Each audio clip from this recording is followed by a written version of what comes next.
Hi everyone, welcome to my channel. My name is Gopi. Today I'm going to make a mixed media piece in my current sketchbook.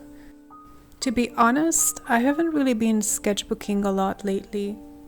For the last couple of months, I much more preferred to work on loose sheets of paper, especially watercolor paper, because I've been doing a lot of mixed media, watercolor pencils, Inktense, and so on. And watercolor paper is just the most suitable paper for that. I have one other sketchbook, which is the Leutram. I never know how to pronounce that. You know, that German company. I have one of their sketchbook, and you could see that sketchbook featured in my Sakura Koi review video.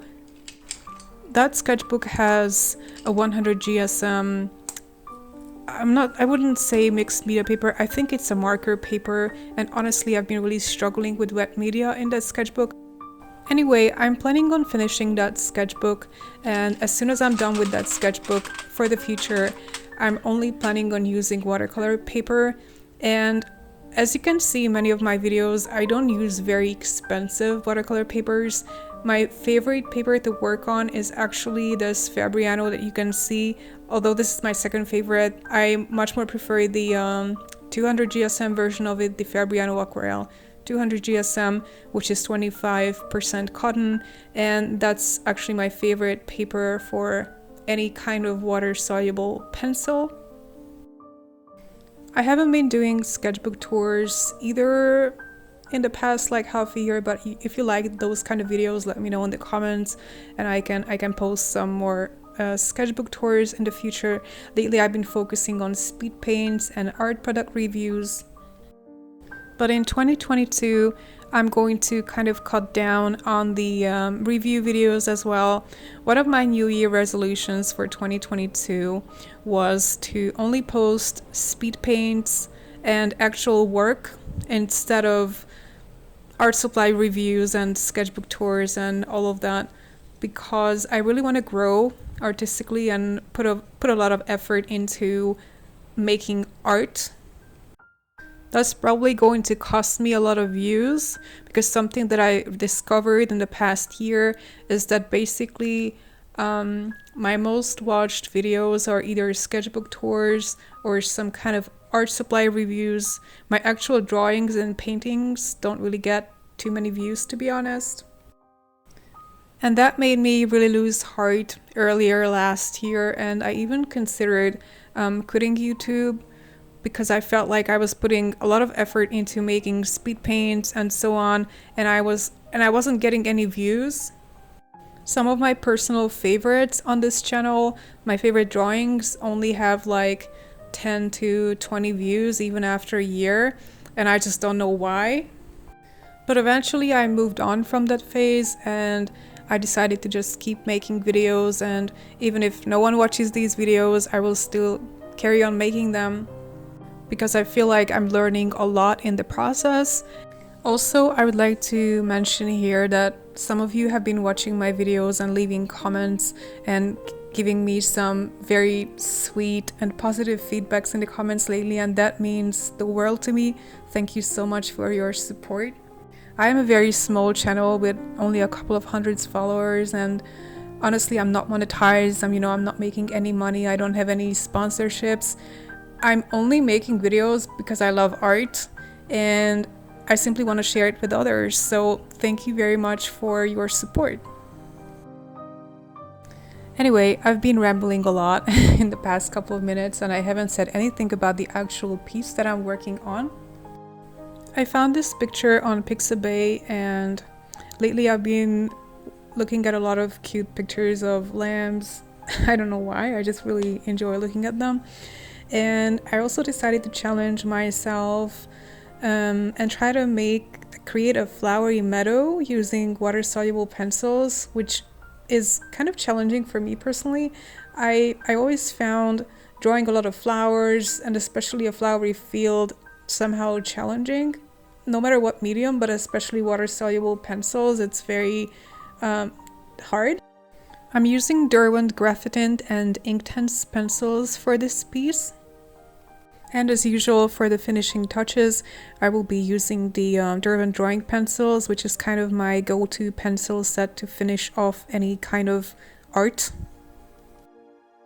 It's interesting to use Graphitint and Inktense together because even though they really go well together, the Graphitints are super muted and the Inktense pencils are the most vibrant water-soluble pencils out there. So depending on how you mix them and which set you use more, you can achieve a more muted look or a more vibrant look, and I think that's kind of the beauty of it.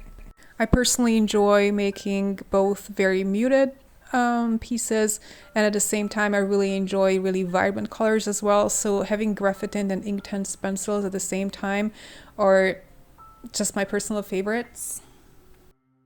Although I have to point out that I actually do prefer using the Graphitints with the Staedtler Carrot watercolor pencils.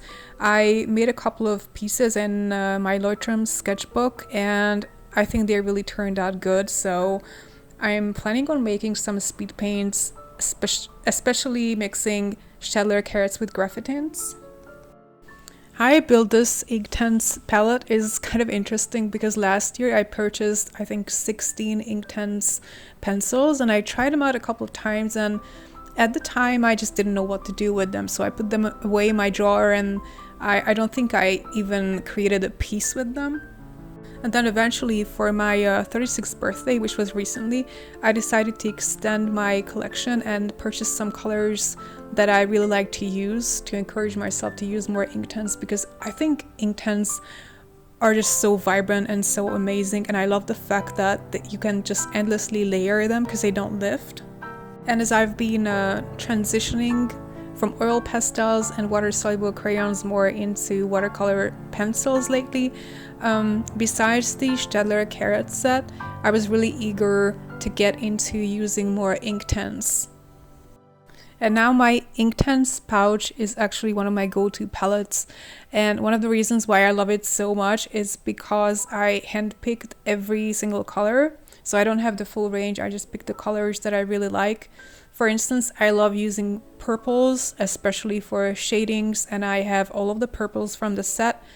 However, I don't really use a lot of yellows, so I only have 2 yellows, and honestly I don't think I'm going to use them much, and I only own 1 red, the poppy red, and that's that. I didn't want to get any more because I don't really use a lot of reds, to be honest. I think that's one of the things that you learn as you're slowly building up your art supply collection, is that you don't need all colors. And especially a couple of years into making art, you will figure out what colors you like to work with and what colors you tend to avoid or not use so much. And then especially when its art is great, you don't want to spend your money on stuff that you're not going to use. This is something that I learned the hard way, because I purchased the Albert Dürer Magnus set last year, the 24 color set, only to find out that I didn't like the colors in that set.